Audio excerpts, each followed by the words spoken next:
नमस्कार, मैं राहुल बाजिया और हम पढ़ रहे हैं जीरो लेवल बेसिक केमिस्ट्री। और जीरो लेवल बेसिक केमिस्ट्री में आज का टॉपिक है आपबाऊ ग्राफ। और आपबाऊ ग्राफ सीखने के लिए, आपबाऊ ग्राफ बनाना सीखने के लिए सबसे पहले जरूरी है परमाणु की बेसिक संरचना। परमाणु की बेसिक संरचना। तो परमाणु की बेसिक संरचना में क्या होता है, हमने छोटी क्लासों में पढ़ा है कि परमाणु में एक नाभिक होता है। परमाणु में एक नाभिक होता है और नाभिक के चारों ओर इस प्रकार से वृत्ताकार पथ होते हैं, वृत्ताकार कक्षाएं होती हैं जिनमें इलेक्ट्रॉन चक्कर लगाते हैं। तो परमाणु में एक नाभिक होगा जिसमें न्यूट्रॉन और प्रोटॉन होते हैं और परमाणु के नाभिक के चारों ओर वृत्ताकार पथों में इलेक्ट्रॉन चक्कर लगाते हैं। अब इन वृत्ताकार पथों को बोला जाता है कक्षा या कोष या कक्ष। कोष या कक्ष। तो इनको बोला जाता है सेल, या हम इनको बोल सकते हैं ऑर्बिट, या हम इनको ऊर्जा स्तर भी बोलते हैं, एनर्जी लेवल, एनर्जी लेवल। अब देखिए, ये जो कोष होते हैं ये छोटे छोटे उपकोषों में बटे होते हैं। ये जो कोष होते हैं ये किस में बटे होते हैं, उपकोष में बटे होते हैं। और इन उपकोषों को बोला जाता है सब सेल। क्या बोला जाता है, सब सेल या सब ऑर्बिट इनको बोला जाता है, सब सेल या सब ऑर्बिट। ये उपकोष जो होते हैं वो होते हैं एस, पी, डी और एफ। एस, पी, डी और एफ। परमाणु में एक नाभिक होगा, नाभिक के चारों वृत्ताकार कक्षाओं में इलेक्ट्रॉन चक्कर लगाएंगे। इन कक्षाओं को बोला जाता है कोष या कक्ष या ऊर्जा स्तर, सेल या ऑर्बिट या एनर्जी लेवल इनको बोला जाता है। अब ये जो कोष होते हैं ये छोटे छोटे उपकोषों में बटे होते हैं जिनको एस, पी, डी और एफ कहा जाता है। अब देखिए, ये जो कक्षाएं होती हैं इनमें पहली जो कोष होता है, पहला जो कक्ष होता है उसको बोला जाता है K L M N, K L M N O P, K L M N O P. अब इन कोषों को स्मॉल एन से दर्शाया जाता है और इस स्मॉल एन का मान होता है 1 2 3 4 5 एंड सो ऑन। अब देखिए, के लिए एन का मान होगा 1, एल के लिए 2, एम के लिए 3, एन के लिए 4, ओ के लिए 5 और 6। इस प्रकार से इन कक्षाओं के लिए अलग अलग एन का मान होता है। अब पहला जो ऊर्जा स्तर होगा, पहला जो एनर्जी लेवल होगा उसमें केवल एक कक्षा, एक उपकोष होगा। कौन सा होगा, एस। इसमें केवल एक उपकोष होगा, एस। दूसरे ऊर्जा स्तर में 2 उपकोष होंगे, एस और पी।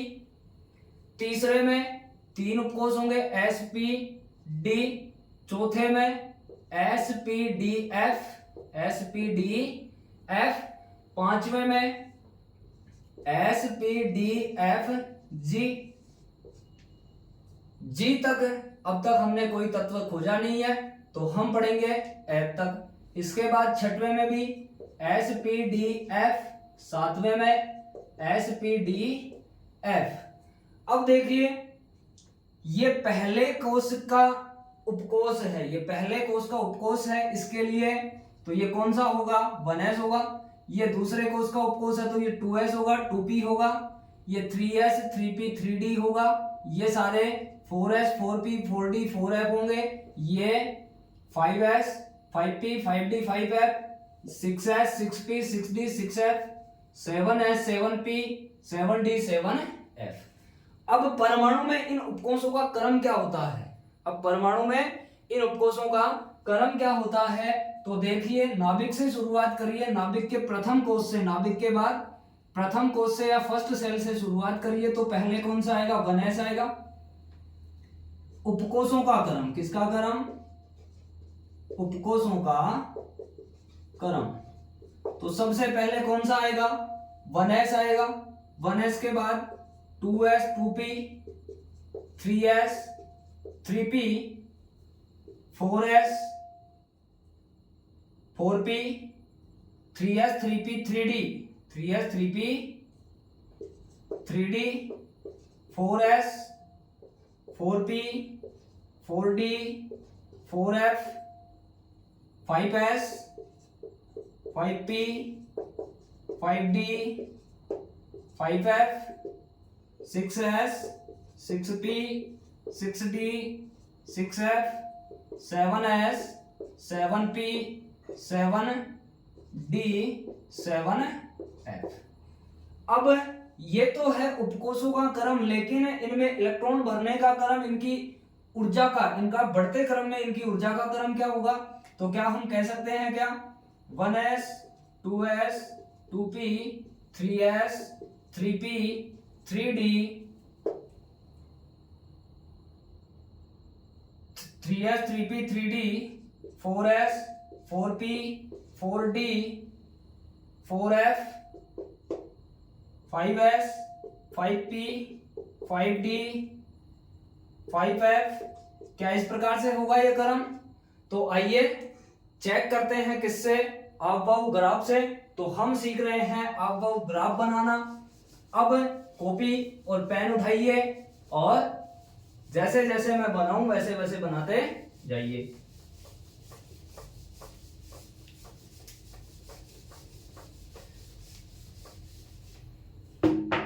तो सबसे पहले लिखेंगे 1 यानी 1 2 3 4 5 6 7। ये हो गए n, ये किसका मान हो गया? n का मान हो गया, कोस का मान हो गया, सेल का मान हो गया। अब पहले कोष में केवल कितने उपकोष होंगे? एक उपकोष तो होगा, कौन सा होगा? S उपकोष होगा। दूसरे में S और P, एक सीध में बनाइएगा इनको। S सब में होगा, S सब में होगा। इसके बाद दूसरे में P भी आएगा, तीसरे में P और D, चौथे में P D F, पांचवे में P D F S P D F S P D F। अब देखिए ये पहले कोष का है तो क्या होगा? 1s होगा। ये दूसरे कोष का है तो 2s 2p। तीसरे का है 3s 3p 3d 4s 4p 4d 4f 5s 5p 5d 5f 6s 6p 6d 6f 7s 7p 7d और 7f। अब देखिए आगे, सबको एक गोले में बंद कर दीजिए। सबको एक गोले में बंद कर देंगे।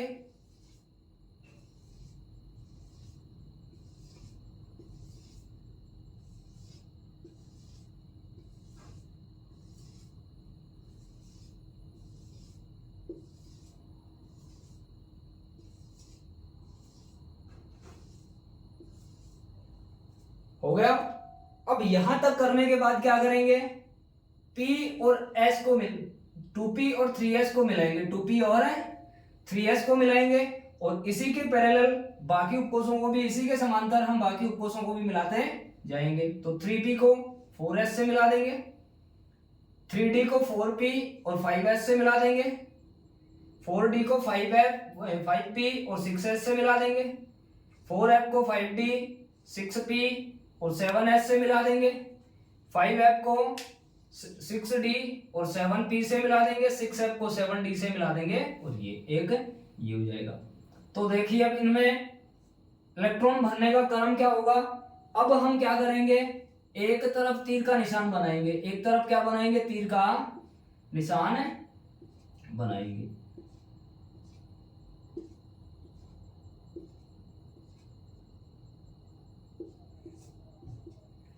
अब देखिए इसको,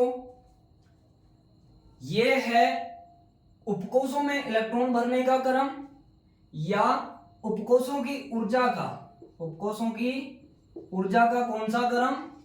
बढ़ता क्रम। कौन सा क्रम? बढ़ता क्रम। किसका? उपकोषों की ऊर्जा का। यानी ऊपर से जब नीचे जा रहे हैं हम तो उपकोषों की ऊर्जा बढ़ती जा रही है। पहले कम ऊर्जा वाले ऊर्जा स्तरों में, कम ऊर्जा वाले उपकोषों में क्या भरा जाता है, इलेक्ट्रॉन भरा जाता है। इसके बाद अधिक ऊर्जा वाले उपकोषों में इलेक्ट्रॉन भरा जाता है। तो इनकी ऊर्जा का, उपकोषों की ऊर्जा का, उपकोषों का क्रम तो यह होगा कौन सा, 1s 2s 2p 3s 3p 3d 4s चलता जाएगा। इसके बाद उपकोषों की ऊर्जा का क्रम क्या होगा, उपकोषों की ऊर्जा का क्रम क्या होगा, तो सबसे पहले 1s में जाएंगे, 1s से जाएंगे 2s में, और 2s से सीधा कहां जाएंगे, 2p में, 2p से 3s में आएंगे, 3s के बाद 3p 4s, 4s के बाद 3d, 4s के बाद 3d, तो 4s के बाद 3d यानी 3d बाद में होगा और 4s पहले होगा। इसके बाद 4d 5p 5p, तो 5p।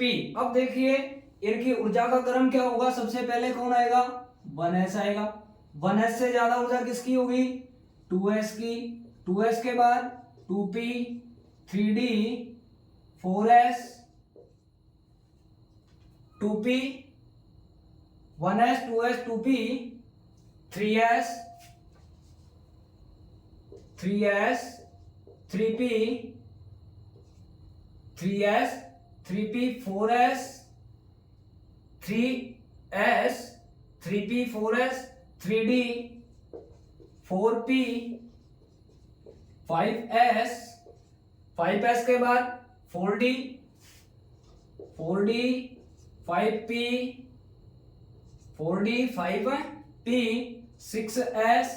6s के बाद कौन सा आएगा, 4f आएगा, तो 4f 5d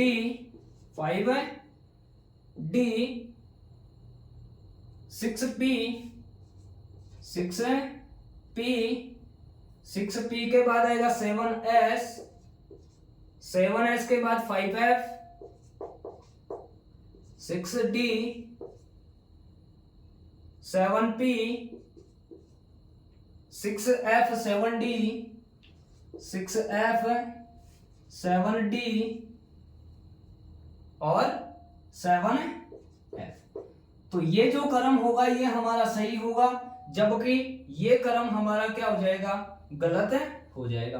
अब हमने बनाया आपभाव ग्राफ, और इस आपभाव ग्राफ का उपयोग करेंगे हम किसमें, इलेक्ट्रॉनिक विन्यास बताने में, इलेक्ट्रॉनिक विन्यास ज्ञात करने में हम इसका प्रयोग करेंगे। तो हमने क्या पढ़ा, पहले परमाणु में नाभिक होता है, नाभिक के चारों ओर कक्षाएं होती हैं जिनको कोश, वर्ताकार कक्षाएं होती हैं जिनको कोश या कक्ष कहा जाता है, सेल या ऑर्बिट कहा जाता है। इन कक्षाओं में इलेक्ट्रॉन चक्कर लगाते हैं, और याद रखना एक कक्षा में अधिकतम इलेक्ट्रॉन कितने हो सकते हैं, तो 2n स्क्वायर के बराबर हो सकते हैं। किसके बराबर हो सकते हैं, 2n स्क्वायर के बराबर। n क्या है, कोश नंबर, n क्या है, सेल नंबर, यानी पहले कोश में कितने इलेक्ट्रॉन हो सकते हैं, तो 2 × 1 का स्क्वायर। तो पहले कोश में मैक्सिमम कितने इलेक्ट्रॉन, 2 इलेक्ट्रॉन हो सकते हैं। ऐसे ही दूसरे में 8 हो सकते हैं, तीसरे में 18 32। तो इस प्रकार से एक कोश में अधिकतम इलेक्ट्रॉनों की संख्या 2n स्क्वायर होगी, एक कोश में अधिकतम इलेक्ट्रॉनों की संख्या 2n स्क्वायर होगी। कोश उपकोशों में बटा होता है sp_d_f और उपकोश को स्मॉल l से रिप्रेजेंट किया जाता है। इसके बाद ये है आपभाव ग्राफ, ये क्या है, आपभाव ग्राफ। तो एक बार आप इसको दोबारा बना सकते हैं, कैसे, देखिए वापस देखिए इसको एक बार। सबसे पहले 1s 2s 2p 3s 3p 3d 4s 4p 4d 4f 5s 5p 5d 5f 6s 6p 6d 6f 7s 7p 7d और 7f। अब क्या बना देंगे इनको सब, इनके सबके ऊपर क्या बना देंगे, गोला बना देंगे, यानी इनको सबको एक सर्कल में बंद कर देंगे। कर दिया। 4p 4d 4f 5s 5p 5d 5f 6s 6p 6d 6f 7s 7p 7d 7f। अब सबसे पहले 2p को 3s से मिलाएंगे, 2p को 3s से मिलाएंगे, सबसे पहले 2p को 3s से मिलाएंगे और इसी के समांतर 3s को 4s से मिला देंगे, 3p को 4s से मिला देंगे। ऐसे ही 3d को 4p और 4s से मिला देंगे, सबको ऐसे मिला देंगे।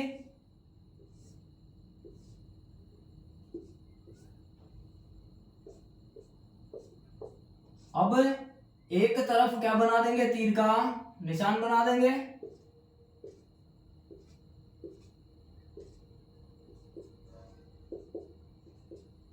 यानी सबसे पहले 1s में आएगा इलेक्ट्रॉन, 1s के बाद 2s में आएगा, 2s के बाद 2p 3s में आएगा, 3s के बाद 3p 4s में आएगा, 4s के बाद आएगा 3d में, 3d के बाद आएगा 4p 5s 4d 5p 6s 4f 5d 6p 7s 5f 6d 7p 6f 7d और 7f।